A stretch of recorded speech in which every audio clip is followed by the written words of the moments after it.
Hello and welcome to Amanda's Wellbeing Podcast, a podcast where we discuss all things relating to your well-being, including interviews with experts in the fields of nutrition, physical and mental health, and my 5-minute food facts series. I'm Amanda Hayes, your host, a lawyer turned nutritionist with a deep curiosity about well-being.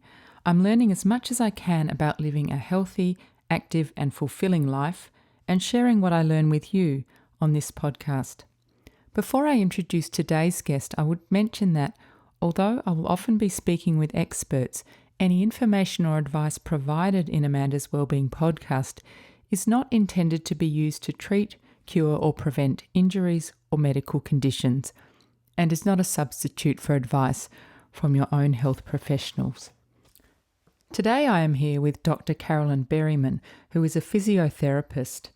She has over 20 years' experience as a clinician, much of it managing a medium-sized private practice, and she's also spent over 20 years lecturing and tutoring on the physiotherapy program at the University of South Australia here in Adelaide. Carolyn has a long-term interest in pain management. She completed her Masters of Medical Science, Pain Management, at the University of Sydney in 2005 and completed her PhD at UniSA in 2015. Today, Carolyn and I are going to discuss the condition known as fibromyalgia, which is characterised by chronic pain in different muscles and bones, tenderness and stiffness, extreme tiredness and difficulty in sleeping. Fibromyalgia affects around 2 to 5% of the Australian population, and mainly it occurs in young to middle-aged women. It is the third most common musculoskeletal condition, and its prevalence increases with age. Hi Carolyn, welcome to Amanda's Wellbeing Podcast. Well, thanks for having me. It's very nice to be here. Well, it's my pleasure. So Carolyn, you're a physiotherapist and a scientific researcher. You've had over 20 years' experience as a physio in a clinical setting. Was physiotherapy a career you always knew you wanted to pursue?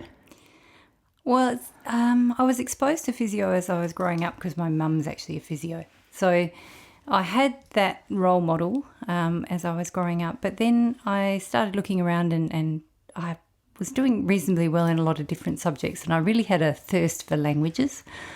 I had a bit of an exchange between the end of school and coming back again, but I couldn't practically see how to use those in vocation.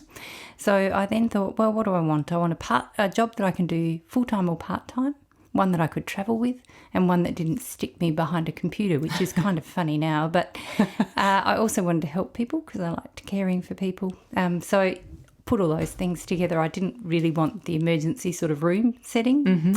And I like problem solving. So I put all those things together and I came up with physio. Brilliant. Well, it's obviously been a good fit for you because you've been doing it for quite a long time now, haven't you? You also lecture and tutor in the physiotherapy school at the University of South Australia. So in what ways do you think having a real-world clinical experience informs your approach to teaching? That's a great question. And it's one I've thought about quite a bit because I would suggest that schools these days or universities these days possibly don't have the same connection with clinic that they used to. Mm-hmm. And I'd say as a clinician, if you go in to teach, then you're a bit more, well, you certainly go in with a grounded perspective of what the theoretical knowledge that you're taking in, actually how that applies to the clinic. And I think that brings a lot of authenticity. And there are lots of good stories because you know, it is always a good story that will come out of the clinic, and that's actually one of the things I miss is not talking to as many people at the present time because I'm more involved in research than I am in clinical work. I think you're also a bit more aware of the pitfalls of I guess, hypothesising, making a theory, and then thinking that it will go well in the clinic. But when you try it out on several different people, it doesn't work so well on each of them. So I guess some of the pitfalls of applying theory to practice are also what you would bring from the clinic into academia. That sounds really interesting. And I think you could probably say a similar thing to a lot of different professions. I mean, even in the law where I was originally trained, there's a big difference between the theory and the practice. When you start your first job as a young lawyer, you feel like you know nothing. That's so true. That was exactly the experience I had when I first left uni and started working in one of the hospitals as a physiotherapist, and you're so nervous and so anxious about what you're going to do when you see the patients for the first time. Yeah, it's funny, isn't it? Yeah. So in your research interests, like some of the other guests, and I believe you know some or all of them, Brendan Mowat, Brenton Hordacre and Felicity Braithwaite, you look at the science of pain, managing persistent pain and neuroplasticity. So today I'd like to discuss something you're an expert in and a very specific cause of pain, which is fibromyalgia. It's described as a mysterious syndrome, and I guess that's because there's still quite a lot that's not known about it. So perhaps, Carolyn, you can start by explaining to us what are the symptoms of fibromyalgia. Yeah, sure. Fibromyalgia is mostly characterised by this sort of widespread, ongoing or persistent pain. That is reported in many locations in the body. So arms, legs, head, wherever you have a body part is often where people will report pain if they have got fibromyalgia. It's co-presenting symptoms that usually include things like fatigue, increased sensitivity to sensory events, so light, sound, sometimes perfumes, smells, those sort of things. Also often have bowel problems, so irritable bowel sort of syndrome-like condition that goes with it. There are also energy changes, so along with the fatigue, people find it also difficult to continue on with activities once they've started. They find themselves low in energy. And the other major co-presenting complaint is what they call fibrofog, or what we call fibrofog, which is actually more along the lines of difficulty concentrating, difficulty with memory, and sort of that feeling that you've got cotton wool. Well, a lot of the participants and patients that I've seen with fibromyalgia would say they've got cotton wool in their brain and they can't think properly. No, that doesn't sound good. That sounds a little bit like pregnancy brain, perhaps. Well, yes, it's possible. So do the symptoms then vary in severity from person to person? They do, and in constellation. And when I say constellation, that means that you might get a different group of symptoms for each person, which makes the diagnosis, as you can imagine, quite difficult for I bet. health professionals. The other thing that is a common complaint also is sleep disturbance, and that would be, a presenting complaint that most of people with fibromyalgia would have. But as I say, they do come with a different constellation of symptoms. Right. So you can have some symptoms and not others then, is that what you're saying? Yeah, you can. You can have, It affects so many of the body's systems, and I'd like to get a sense, if it's possible, of what it might be like to live with fibromyalgia, because it does sound quite debilitating. And I know that you counsel people and come across people in your work. So what are some of the things they describe? You've already said the cotton wool feeling in the brain. What else do they say? I think a good way to illustrate this is a colleague of mine who grew up with her mother who had fibromyalgia, and her mother was a very high achieving athlete before the fibromyalgia became a burden for her. And as my colleague was growing up, she reports these, the daily sort of activities, and that is that her mum found it really difficult to get out of bed before about 10 o'clock in the morning. Oh, gosh. And so the kids had to get themselves dressed and make their breakfast. They'd go in and talk to mum and have, bring her breakfast and try and tell her what they were doing for the day. They go off to school, make their own way there, and then when they'd come home, if they had questions, she would be back in bed again. So her ability to stay out of bed was probably around 10 till 3, and then she was back in having to lie down because of lack of energy and feeling exhausted and just having this pain all the time, which, as you can imagine, would be very draining, and it's very difficult. Yes. When they went out on activities, so for the weekends and things, they used to go on very low-key activities, and my colleague friend didn't realise how restricted they were really until her mother started actively engaging with trying to get better from fibromyalgia, sorry. And so they would go out on the weekends, and the father would do all the playing with the kids, and mum would sit on a picnic blanket, not being able to engage in any of the activities. They'd have to plan that they'd be close to toilets and conveniences of that nature, so that in case, some of the irritable bowel syndromes became problematic at the time. So there was a lot of family adjustment, and you can imagine that in some families that they'll be able to adjust to that, but other families it can be a source of difficulty actually just staying together as a family and trying to make your way. And certainly work was not an option. The mum before all of this was a high performing athlete, but also a teacher, and she had to give up her work. Oh, that's really heartbreaking to hear, actually. I mean, particularly for someone who was so active.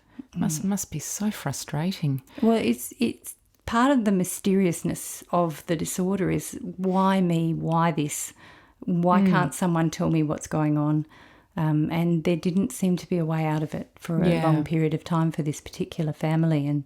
And part of that is that it takes a lot to come to understand the nebulous nature of fibromyalgia, and health professionals have to be committed, really, to understanding the depth and the breadth of the problem to try and intervene on several different paths. Okay, and we will talk about that coming up. Earlier you mentioned it can be difficult to diagnose, and there's no direct diagnosis. So unlike, for example, testing for diabetes, you could look at fasting blood sugar, or for a broken bone, you can do an X-ray. So how then is fibromyalgia diagnosed? That's also a great question. And the current standard diagnosis is actually a self-report. And so the self-report, if you can imagine an A4 sheet of paper, has got on one side a picture of a body, front and back, and the person with fibromyalgia has to write on there how many areas are affected by pain. And then on the other side of this sheet of A4 paper, it's got a little quiz, really, and it's asking about those symptoms like fatigue and bowel symptoms, unrefreshing sleep. And then the crux of the matter at the end is there any other disorder that could explain this? And if the answer to that is no, and the disorder has been there for longer than 3 months, then they will score highly, and that will be the way the diagnosis is formed. So does that mean then, is that a diagnosis of exclusion or not quite? I think you could call it that, because there are no biomarkers. So we can't actually take a blood test, or we can't look at the brain, or we can't do any X-rays or anything. Nothing like that will actually show up, will be definitive. So yes, I think you could call it a diagnosis of exclusion. And when the diagnosis is made, does there need to be a certain number, like a threshold, I guess, of symptoms or something like that, or is it just more of a collective thing? No, so the self-report is actually scored. So the number of areas that you would put in the widespread pain index plus answers to the other questions will come up with a particular score, and if there is a threshold. So if it goes over that threshold, then the person is deemed to have fibromyalgia. Right. I do want to come to this later, but who would be doing that test? Is that something a GP would do? Yes, so the GP could do that for screening. I'm not sure how widely, I haven't worked in the GP realm for a while, so I'm not quite sure how widely spread it is amongst primary carers like that. Certainly every rheumatologist that I know would be able to administer the screen. The screen, I don't think, is readily available. We use it for research purposes. Right. So if we're recruiting people for a research project that involves fibromyalgia, we'll always get the people to the participants to fill in the screen, and so that we have a standard diagnosis tool. Yeah, sure. No, that makes sense. And one of the other great mysteries about fibromyalgia is we don't know what the causes are.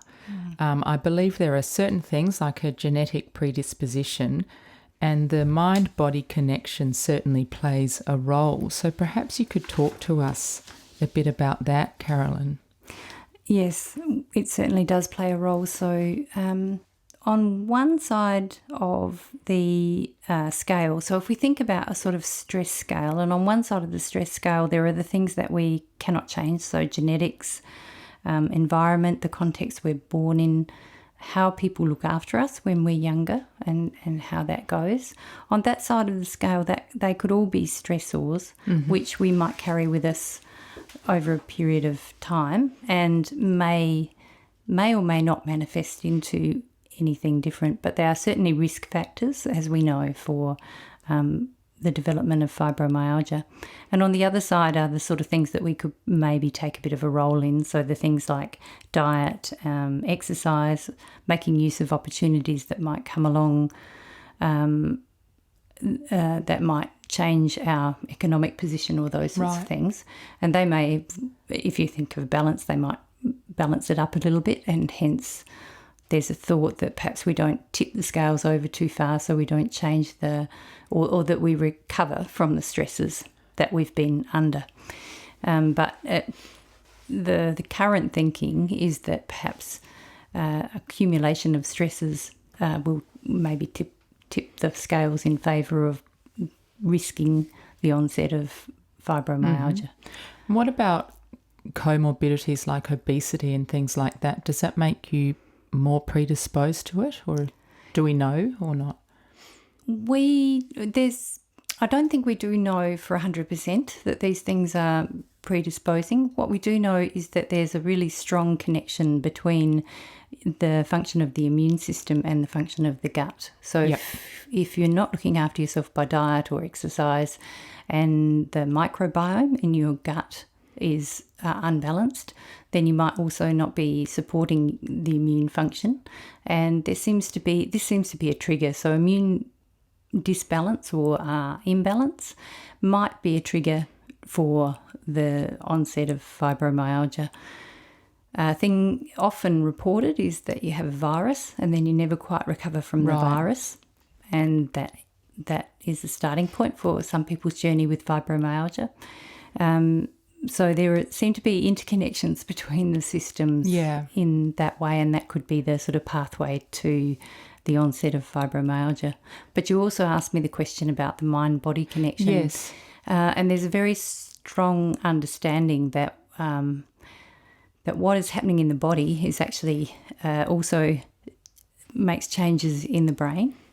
And so intervening, I guess, with a widespread persistent pain like the one that's generated in fibromyalgia, it's really important to take care of both the peripheral or the sort of body inputs as well as what's happening in the brain. And some of those brain changes, as I'm sure you've heard from some of the people talking about neuroplasticity, they're adaptive changes to experience. And if we're experiencing things like ongoing pain, then there are changes to the pathways and the networks and the way that the brain is functioning. So to improve those, it is possible to look after the body and those things might change, or it's also possible to change things in the brain and the body might change. So just being aware that there is this connection.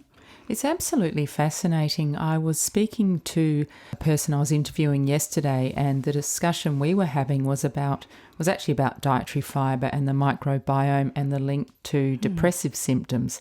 So there's just, there's so much going on in between the gut and the brain and the body, and I feel like sometimes we're at the tip of the iceberg in unravelling it all.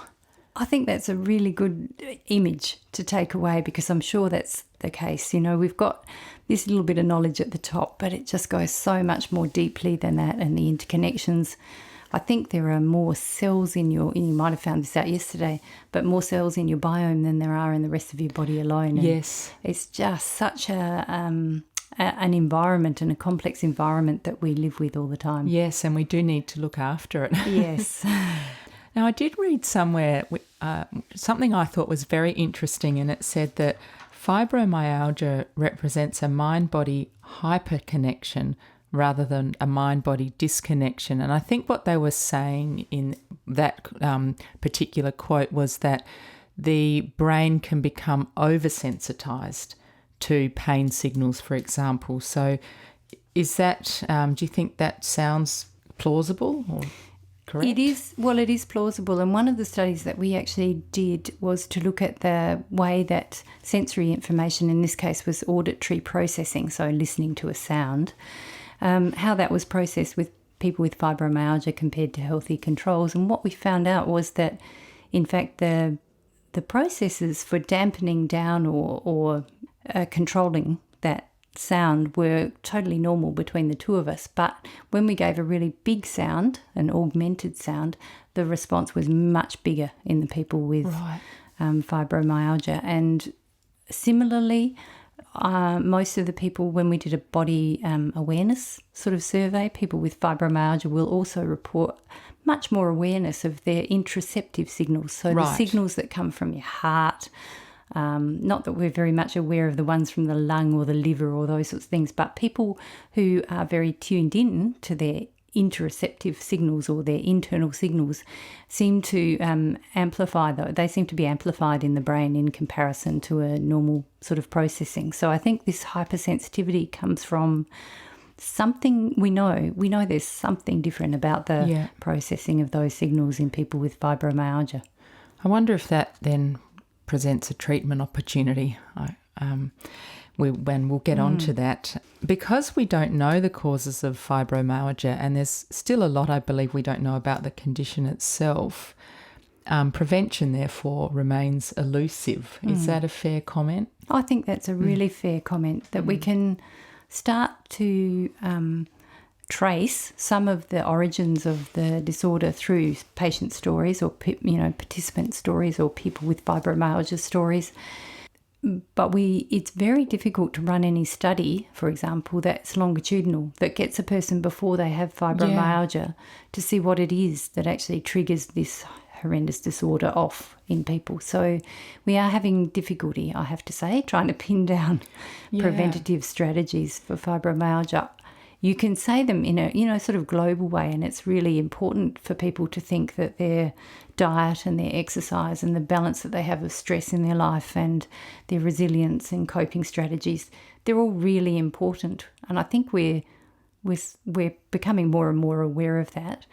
But they're global strategies, and they're not particularly specific to people who may end up with fibromyalgia. And also, you talked about trauma.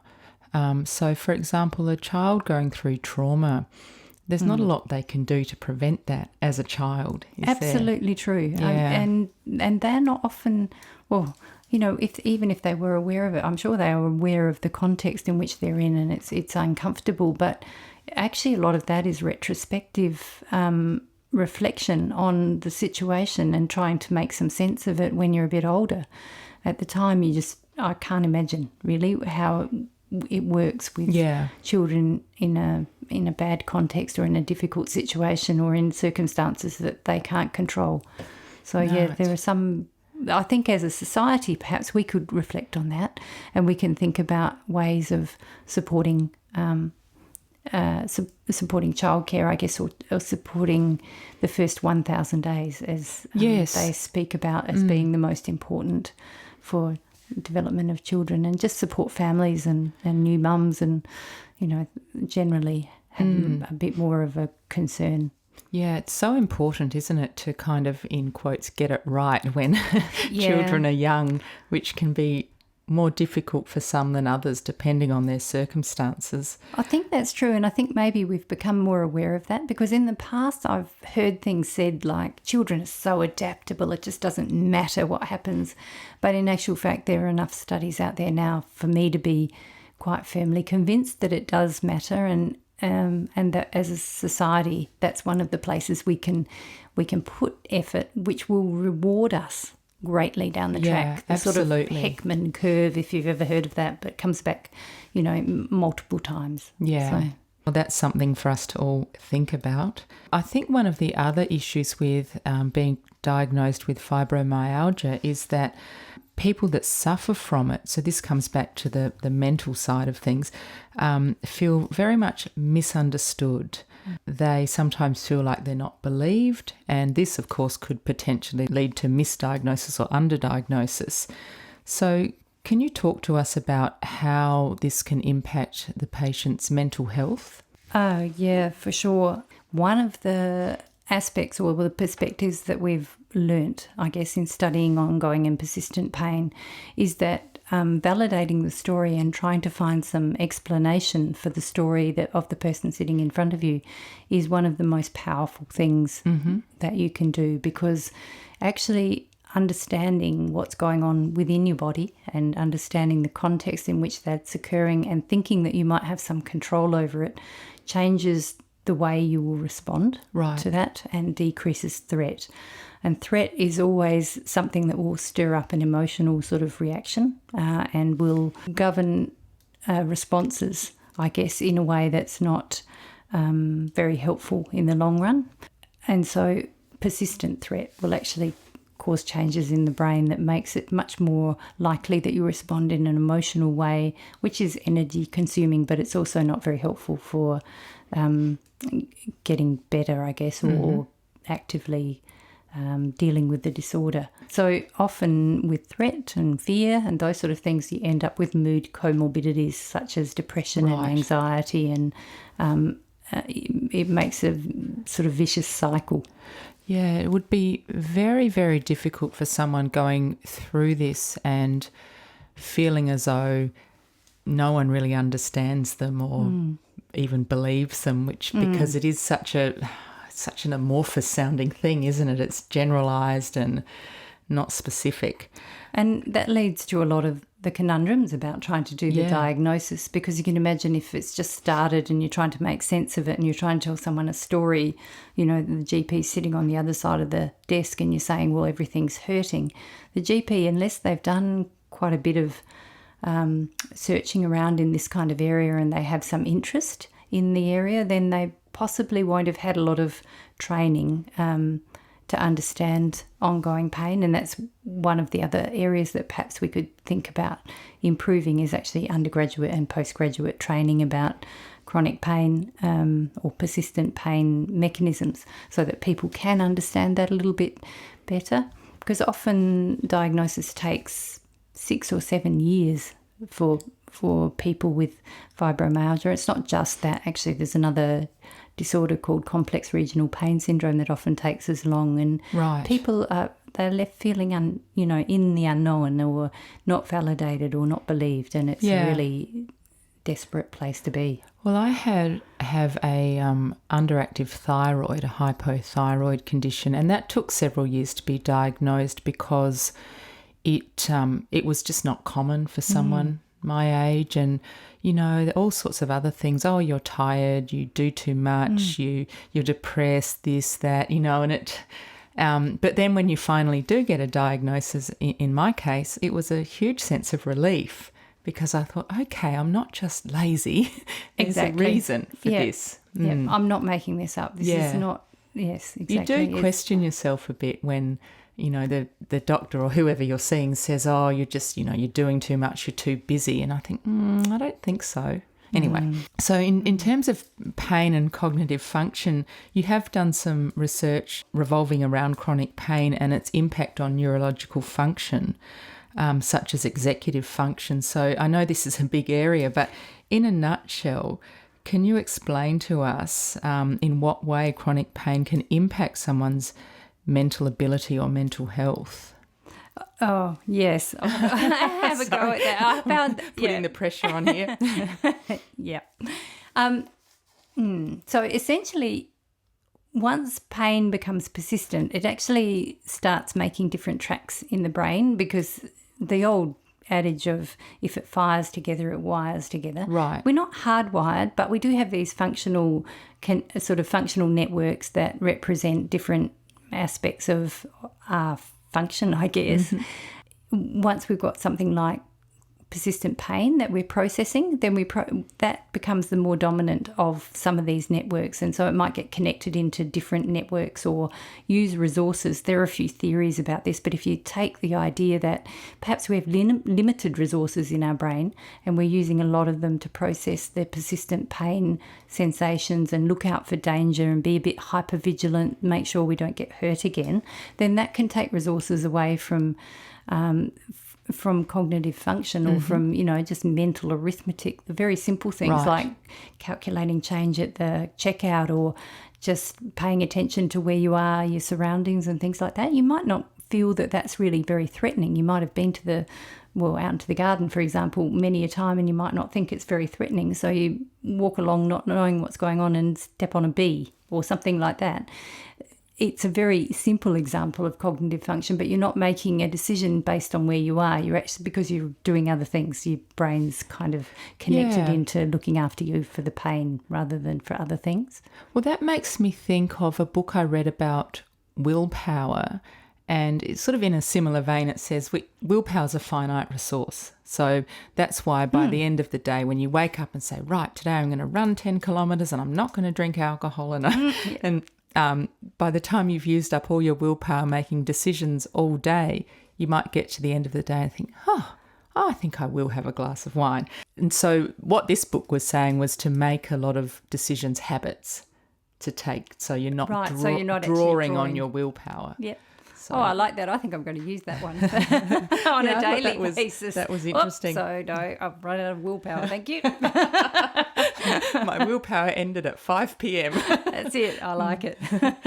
So as we've already alluded to, there is no cure for fibromyalgia, but what I would like to do is focus on some positive things and talk about what we can actually do and what is known and what can help. So, Carolyn, can you talk us through some of the things that can be done for people with fibromyalgia? Sure. Look, I'll give you the evidence-based stuff first. So this has evidence behind it as being effective to a point, moderately effective perhaps. There are 4 pillars. First one is education, and that's that kind of let's diminish the threat by educating ourselves on what it is that's causing, I say that very cautiously, what it is that's generating or what underlies the symptoms and the phenomenology or the manifestations of fibromyalgia. So to get as much knowledge as you possibly can. Now, I know that's slightly difficult because actually if you've ever Googled fibromyalgia, you do get a lot of knowledge, but not all of it is very plausible. And so getting good sites, try and stick to the sites that are developed through government organisations or through academic organisations, and they will often have the more authentic and validated information. So that would be the first thing. Or talk to a health professional who's interested in it. There are a few rheumatologists who would take fibromyalgia as a specialty. Right. A lot of physiotherapists are very interested in fibromyalgia, so they would also be good people to talk to. Second thing is pharmaceuticals. So there may be a place here for some sort of anti-anxiety tablet or an anti-pain, like an analgesic sort of tablet, or a combination of both of those. Any type of intervention like that needs to be looked after medically. Sure. So either the rheumatologist or the GP needs to have a discussion with the person about what kind of medication would suit in their case, because there may be cross, reactions with other drugs and things like that. But it's worth trying some of these sort of anti-anxiety drugs or analgesics to see how they perform in you. Sure. They perform really differently in everybody. So trying a few out is not a bad option. Exercise is the next thing. Now, exercise is an interesting category for people with fibromyalgia because of the fatigue. And so it's often very hard to motivate people to exercise, and it might be better at a moderate pace. So the information that comes to hand about this is things like hydrotherapy, walking groups where you're actually getting out into nature and doing things in a sort of less constrained environment than perhaps a gym, and just at a moderate pace to start with, and you would pace into the exercises, so do a little bit less than you think you can do and then gradually build that up. And that's often try and get the social aspects going with exercise as well, if I was that's just possible. going to ask at that point, when you suggest walking with a group, do you think being with other people might take your mind off a bit pain? You know, I think some of the discussions lost and in a conversation and it is difficult to disconnect from this widespread persistent pain, and I'm not going to make any lightness out of that, but actually getting absorbed in conversations and having some things that you also might find interesting tips that other people have found that will help them. And I think it's really important to get new ideas and get out and just experience things that are that might give you a different perspective on the problem. And the other thing is sleep, just getting into a good sleep hygiene and trying to make sure you go to bed at the same time, not have any stimulants before you go to bed, have the same time of waking up. Actually try and get yourself into the habit of getting out of bed once you wake up. Right. And they're the sort of four pillars that we know are going to be useful there. But we also know now, and you might lead into this, is about meditation and doing some things that would, mindfulness that will calm the nervous system. I dare not say it, but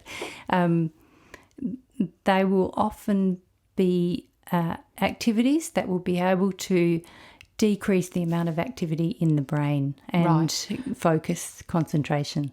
So mindfulness meditation comes to mind. Comes to mind, yes, indeed. In that one. And things like gentle movements like Tai Chi perhaps. That's actually probably quite a good option, I think. And I'm pretty sure there's some research that actually supports the use of Tai Chi in people with fibromyalgia. Yeah, that's nice, gentle flowing movement, plus you're using your brain to think about what you're doing. So, and what about other adjunct treatments like acupuncture and things like that? Is there any evidence for those? At the moment, there's not any evidence for that intervention or the effectiveness of that intervention. And at this point, you would say, well, you know, for each individual person, I think they need to take their own context into consideration and choose for themselves. So I'm not saying that these things are not, that people shouldn't try them out. Just in a group level, there's no evidence for their effectiveness. And just because there's no evidence doesn't mean that it doesn't work. It's just perhaps hasn't been studied yet, or there's lots of reasons why there might be no evidence for it. Yeah, well, sometimes I wonder whether it translates very well from east to west. So the philosophy that someone might be using in their Eastern sort of world, per se, might be very different from someone applying it here. And, you know, does that make a difference? Yeah. Well, there are a lot of, questions to ask about that for curiosity's sake, I think. Yeah, that's a very good point. And what do you know about what's going on in the research space for fibromyalgia at the moment? Well, yes. So we're about to run a new experiment next year. We're going to start doing that. And we'd be very pleased to hear from anyone with fibromyalgia who are interested in joining us. And that's actually looking at this interoceptive sort of scenario. So looking at heartbeat, how the heartbeat is recorded in the brain for people with fibromyalgia compared to people without, just to see whether we can find any more ways in, I guess, of potential therapy. But in the broader space, there's actually, just at the end of the year, there'll be a Controversies in Fibromyalgia virtual conference, which is the second one that they're running. They ran one last year, which was really interesting. This brings in people who are experts from a lot from the Northern Hemisphere. There are not so many people moving from or joining from the Southern Hemisphere, but in the Northern Hemisphere, in places like Italy and Spain, there is a very strong research contingent for people with fibromyalgia. So there is a little bit of, I think the recognition of fibromyalgia is a little bit cultural, in that some countries are more likely to recognise it. If you look at a big world map, you won't see people giving you a prevalence pattern in, say, Russia, for example. Oh, okay. So it may be that it's not recognised in that kind of context, which is part and parcel of more of its mysteriousness, I guess. Yes. But so the people in the Controversies, they're going to be looking at the gut-brain axis. Sounds fascinating. And its role within fibromyalgia. They're investigating immune function, because that's really related, like the gut gut-brain axis and the immune function go together. And we already know from research that there are both peripheral, so in the body, changes to the immune function, but there's also changes in the brain to our immune system function in people with fibromyalgia. And we don't know whether that contributes to the start of it or whether it's actually something that is sustaining this upregulation or the amplification of the signal. It certainly has that role. If you acutely injure yourself, then the immune system will certainly have that role to sort of help the amplification of the signal. So it may be involved in that way. And of course, exercise is in there as well, trying to work out what's a good dose of exercise, how helpful it is, and what things we can recommend. So if someone's interested in joining that conference, how do they do that? Is that possible, or is it for professionals only? This one's for professionals only, but with the group that I'm with at the moment, we run currently a public seminar for a different disorder, which is complex regional pain syndrome. That's coming up very, very soon, and that is for everyone to join. And we're thinking that next year we'll actually try and find a date that would be good to run something that's very similar for fibromyalgia, because actually I don't think there's enough information out there or places for people to come and grab that sort of information. Yeah, I can imagine that would be very helpful. So it sounds like there's some potentially interesting information that might come out of that conference. So if someone is suffering from fibromyalgia or knows someone else who is, there are some support groups out there, I believe, and I will put a link to one called Fibromyalgia Support SA, and that's for people in South Australia. I'll put a link to that in the show notes. So if someone has or suspects that they have fibromyalgia, what steps do you recommend they take? Who should they see? I think their first step would be to go and see a GP and explain what they think is going on and press the issue and be very curious. Ask the GP what they're thinking and go through the processes of analysing the information that they're given. And if they have questions, don't stop questioning. I think one of the things that we're really trying to promote is self-efficacy for people with disorders where they're feeling uncomfortable because they haven't actually had a good diagnosis or they're not comfortable with the information that they've got back. Just keep asking the questions. That's actually why the health professional is there. So trying to break down those barriers of any power play within those clinical and therapeutic realms. Yeah, I guess you've got to be your own advocate in a way, or take a friend or a family member with you that can help if you feel a bit nervous or something. That's a great idea, yeah. And so from there, usually the GP would give the referral to a rheumatologist. And given that there are so many comorbidities with it, so the gut and thinking and all those sorts of things that come as part of fibromyalgia, you may find that there are other options that you're also sent to investigate. So with an endocrinologist or with a gastroenterologist, all these big ologist names. Yes. So So it really does take, it sounds to me like it takes quite a team to look after someone with fibromyalgia. Well, I think in the first instance, to get all the answers, sometimes that may be a very varied process.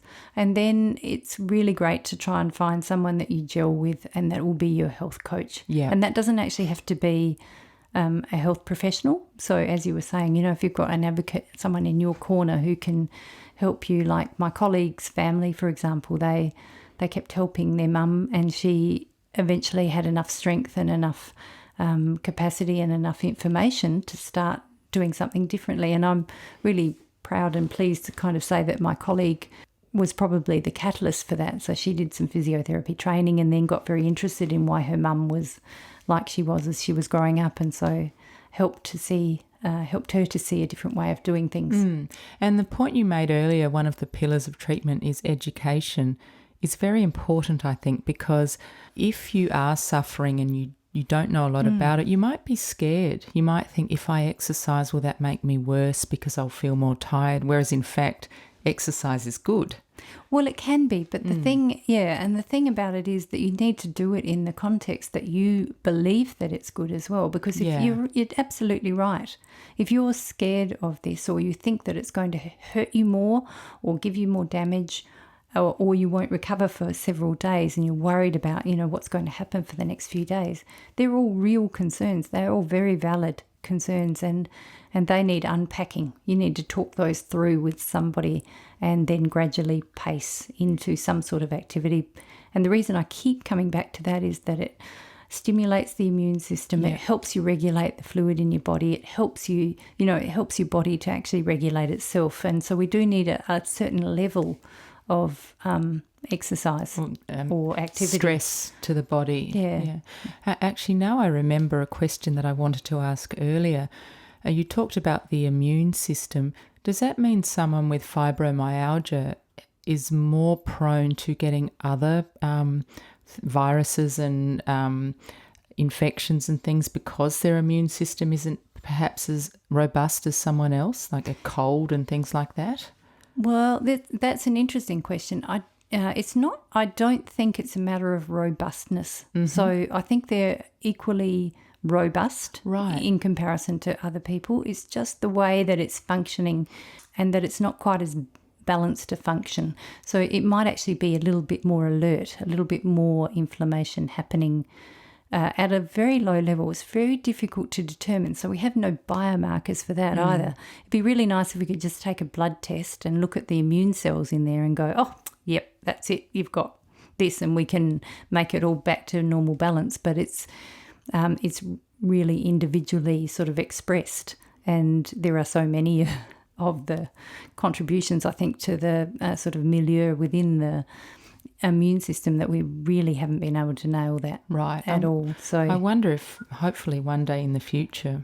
Yeah, maybe. Well, it's quite possible that, and I would be hopeful that these things will change, and it may not change in the direction you think of.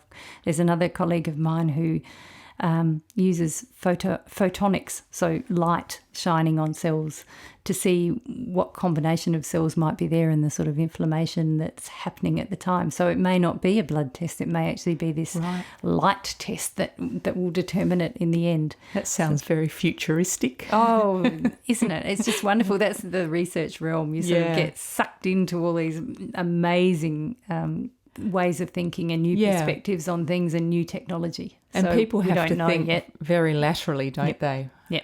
When they're doing research.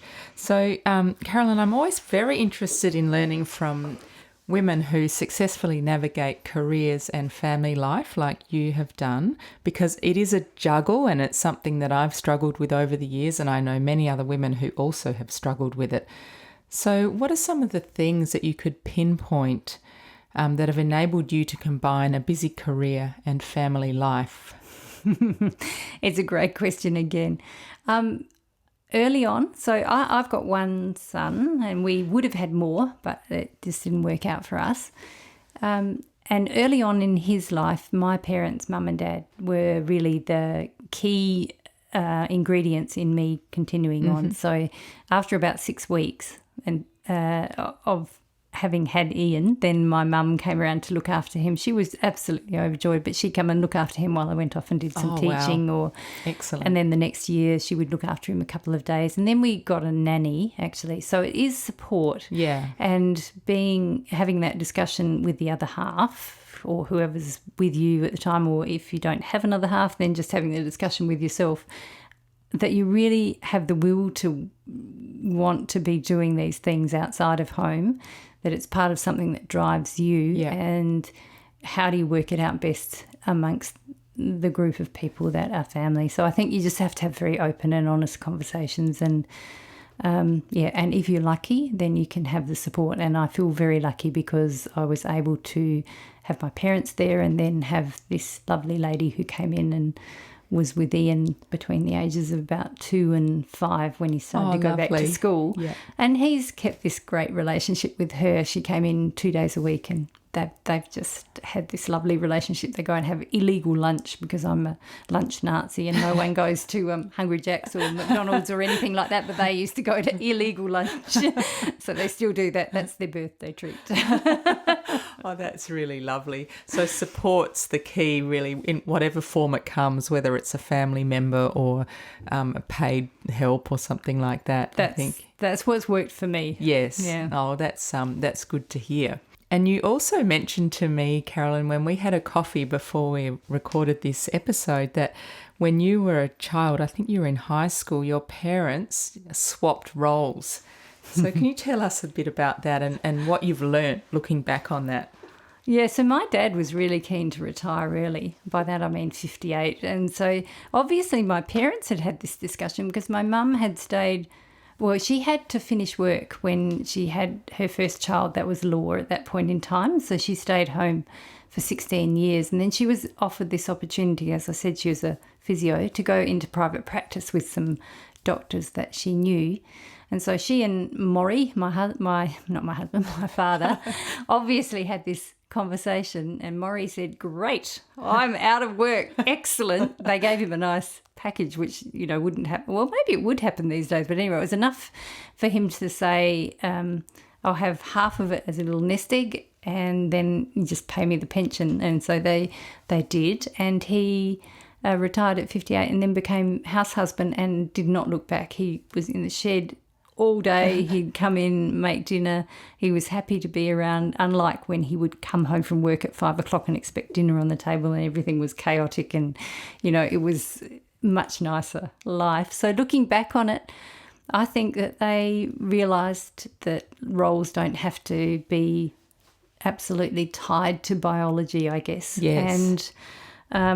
And I learned that if you have dreams and aspirations, that you talk about it with the other person, and hopefully if you're happy to share life and go through life together, then you can make all sorts of things that are perhaps not normal work. Yes, and I think what interests me a lot about that story is that when your parents did that, it was highly unusual for a man to stay at home, whereas these days it's not quite as unusual, but it's still not that common. No, it's not. I think it might be different in some cultures, although maybe it's just changed. I've got another friend whose husband actually does this job as in house husband, and he knows a couple of other people who are doing it. So you're right, it's a bit more common now. In that time that my dad chose to do it, it certainly wasn't. I felt really special, I have to say. I felt a little bit emancipated and a little bit powerful. Yeah, great. Because it's like, well, okay, it doesn't always have to be that person goes off to work. So maybe it gave me a little bit of that drive too, to think that it was worthwhile going to university because I actually could have a career if I wanted to have one. Yeah, that's excellent. And also it's good to, I think, to see, in your case, father cooking and doing things around the house. Like, we're all in this together. I know. It's hard work to run a house. It is. Yeah, that was actually fantastic to see that happening. And I think Dad's cooking was slightly better than Mum. Actually, maybe it was a change. Maybe after 16 years, he was going to bring some other things in, but he was also quite creative. So we ended up with lasagnas and all sorts of things. Yum!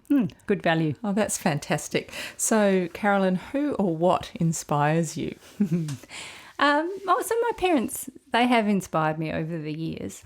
I'm also inspired by nature, and we had a little bit of a conversation about that and how beautiful it is to be surrounded by nature. So I like going for walks out in the wilderness, but long walks and things like that. But I also love having a garden, and I married a gardener and a sailor, and so he creates these most wonderful spaces. I'm truly lucky from that perspective too, but I do like spending time out in the garden.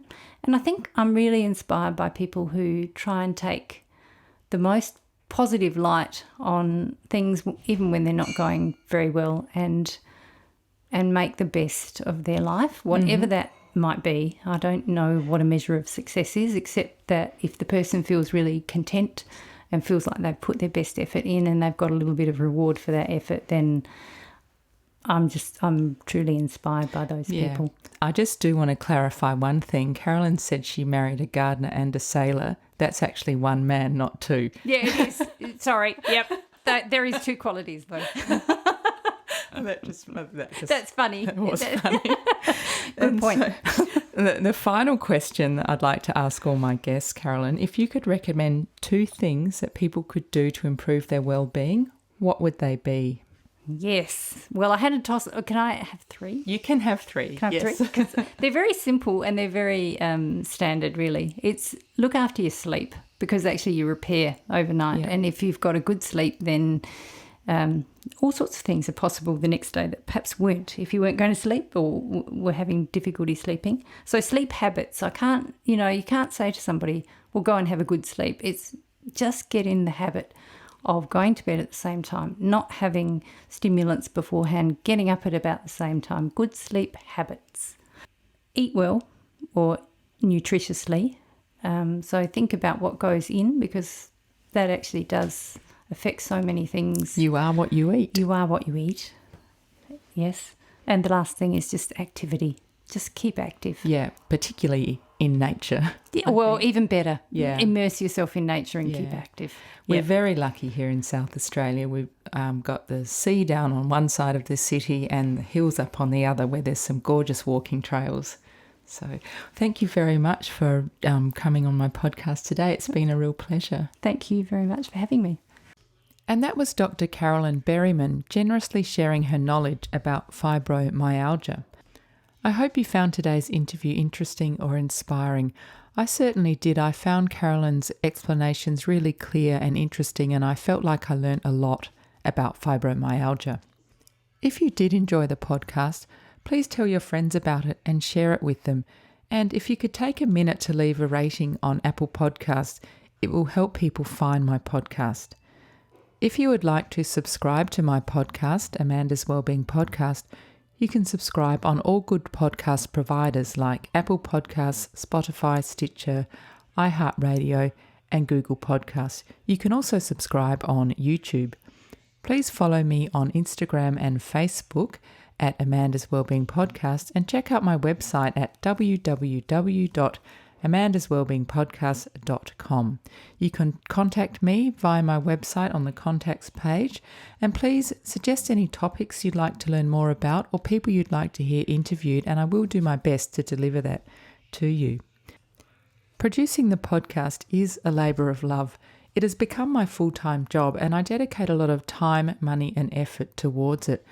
If you enjoy my podcast and would like to support it, I would be so grateful. You can make contributions via Patreon or via PayPal, and you can find those links on the support page of my website. I'll put a link in the show notes too, so please do check that out. Another way you can support my podcast is by purchasing a book from the book reviews page on my website. If you click on the Amazon link there, at no extra cost to you, I will receive a small commission when you buy a book because I'm an Amazon affiliate. So thank you very much for tuning in. Eat well, move well, think well.